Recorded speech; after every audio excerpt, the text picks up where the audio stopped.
కాకినాడ జిల్లా తాళరేవు మండల ఎంపీపీపై ఎంపీటీసీలు ఆగ్రహం వ్యక్తం చేశారు. ఎంపీపీ రాయుడు సునీత ఏకపక్ష నిర్ణయాలు తీసుకుంటున్నారని మండిపడ్డారు. తాళరేవు మండలంలోని 17 పంచాయతీల్లో 24 మంది ఎంపీటీసీలకు 15th ఫైనాన్స్ జనరల్ ఫండ్స్ కేటాయించాల్సిన నిధులను కేవలం పట్టవల, కోరంగి పంచాయతీలకే కేటాయించారని మండిపడ్డారు.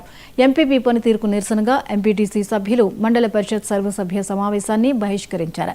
ప్రభుత్వం నుంచి తమకు రావాల్సిన గౌరవ వేతనం కూడా ఇవ్వడం లేదని విమర్శించారు.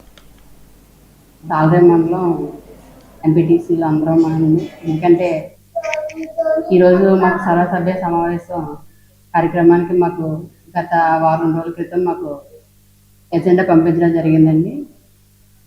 ఆ ఎజెండాలో మా ఎంపీపీ మండల అధ్యక్షులు ఎవరైతే ఉన్నారో వారు కొన్ని గ్రామాలకు మాత్రమే 15th ఫైనాన్స్ సుమారుగా ఒక 70 లక్షల వరకు ఉందండి. ఆ 70 లక్షల నిధులు కూడా ఏ అయితే గ్రామాల్లో ఆయన నిర్ణయించుకున్న గ్రామాలు 2-3 గ్రామాల్లోనే ఆ నిధులను కేటాయించడం జరిగింది.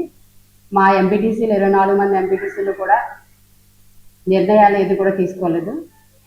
ఈ సమావేశం కాకుండా గతంలో ఇంకో సెప్టెంబర్ నెలలో జరిగిన సమావేశానికి కూడా ముందు కూడా జరిగినటువంటి మీటింగ్ కూడా మాకు ఎజెండా పంపించలేదు. వర్కింగ్ నిమిత్తం ఇంతకు ముందు జరిగే గత 3 సంవత్సరాలు అయితే ఏం చేశారంటే మమ్మల్ని నిర్ణయం తీసుకుని ఎంపీడీఓ గారు కానీ మండల అధ్యక్షులు ఎవరు కానీ మా నిర్ణయాలు తీసుకుని మీకు ఇంత నిధులు ఉన్నాయి, ఇంత కేటాయించుకొని ఫలానా ఎంపీటీసీకి ఇంత, ఈ ఎంపీటీసీకి ఇంత అని చెప్పి మాట్లాడి ఎజెండా ప్రిపేర్ చేయడం జరిగేది.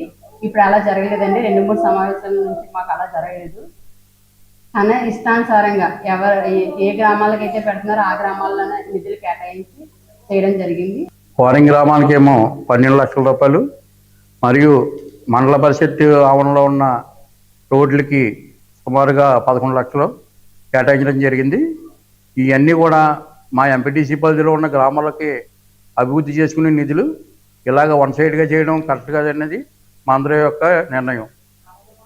గారు మన రత్నకుమారి గారు ఏవైతే తాత్కాలికంగా రోడ్లు ఇచ్చారో ఆవిడ నోటిఫై చేసి ఇచ్చారో అది కాదని మళ్ళీ రాటిఫికేషన్ పెట్టి ఇంకో చోటగా వర్క్ కూడా మాత్రం ఉన్నది చాలా తప్పుది. దాన్ని కూడా మేము ఖండిస్తాం. ఏజెండా లేకుండా సమావేశం పెట్టిన సుమారుగా 25 లక్షల పైపు లైన్ పటవల్లోని, సుమారుగా 15 లక్షలు ఏమో డ్రైన్లకి, సుమారుగా 40 లక్షల రూపాయలు అక్కడ ఏజెండాల ఇవ్వకుండా మాకు సొంతంగా పెట్టి వర్క్ చేయడం జరిగింది. దాన్ని కూడా మేము ఖండిస్తూ ఉన్నాం.